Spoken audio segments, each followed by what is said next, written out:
사랑하는 행복한 교회 성도 여러분, 이 영상을 보시는 하나님 나라의 귀한 자녀 여러분, 오늘은 2022년 10월 15일 토요일입니다. 오늘 매일 성경 본문에서는 다윗이 감람산 정상을 넘었을 때부터 요단 근처에 이를 때까지의 여정을 기록하고 있습니다.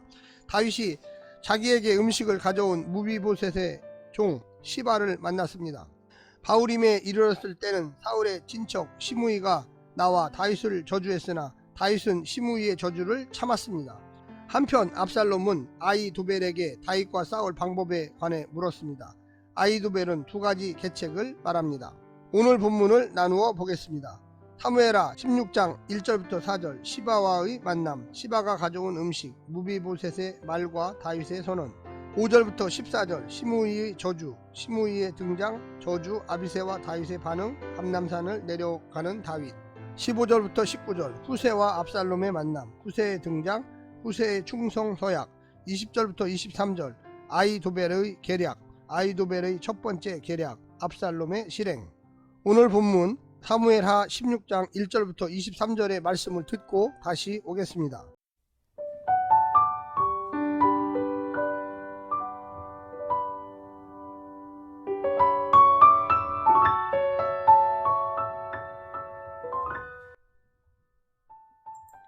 사무엘하 16장.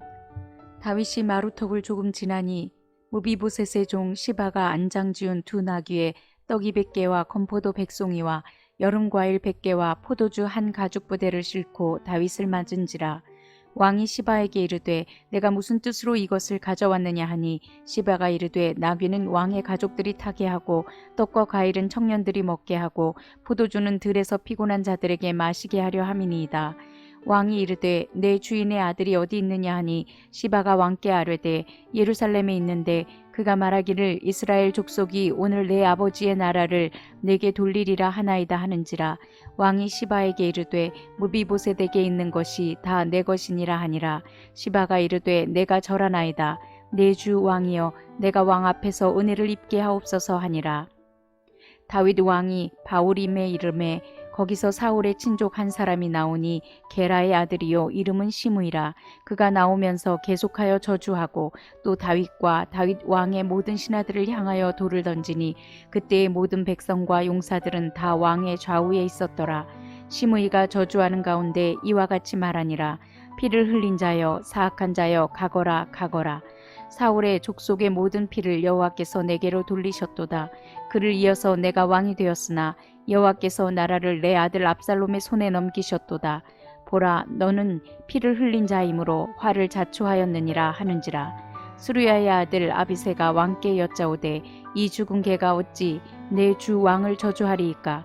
청하건대 내가 건너가서 그의 머리를 베게 하소서 하니 왕이 이르되 수르야의 아들들아 내가 너희와 무슨 상관이 있느냐. 그가 저주하는 것은 여호와께서 그에게 다윗을 저주하라 하심이니 내가 어찌 그리하였느냐 할 자가 누구겠느냐 하고. 또 다윗이 아비새와 모든 신하들에게 이르되 내 몸에서 난 아들도 내 생명을 해하려 하거든 하물며 이 베냐민 사람이랴. 여호와께서 그에게 명령하신 것이니 그가 저주하게 버려두라. 혹시 여호와께서 나의 원통함을 감찰하시리니 오늘 그 저주 때문에 여호와께서 선으로 내게 갚아주시리라 하고. 다윗과 그의 추종자들이 길을 갈 때에 시므이는 산비탈로 따라가면서 저주하고 그를 향하여 돌을 던지며 먼지를 날리더라. 왕과 그와 함께 있는 백성들이 다 피곤하여 한 곳에 이르러 거기서 쉬니라. 압살롬과 모든 이스라엘 백성들이 예루살렘에 이르고 아히도벨도 그와 함께 이른지라. 다윗의 친구 아렉 사람 후세가 압살롬에게 나아갈 때에 그에게 말하기를 왕이여 만세 왕이여 만세 하니 압살롬이 후세에게 이르되 이것이 내가 친구를 후대하는 것이냐. 내가 어찌하여 내 친구와 함께 가지 아니하였느냐 하니 후세가 압살롬에게 이르되 그렇지 아니하니이다.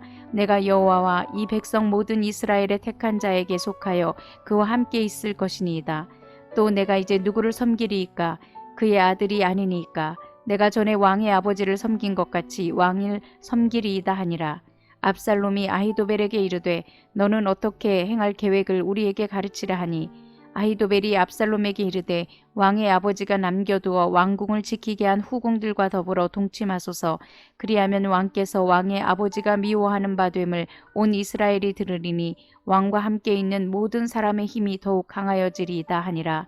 이에 사람들이 압살롬을 위하여 옥상에 장막을 치니 압살롬이 온 이스라엘 무리의 눈앞에서 그 아버지의 후궁들과 더불어 동침하니라. 그때 아히도벨이 베푸는 계략은 사람이 하나님께 물어서 받은 말씀과 같은 것이라. 아히도벨의 모든 계략은 다윗에게나 압살롬에게나 그와 같이 여겨졌더라.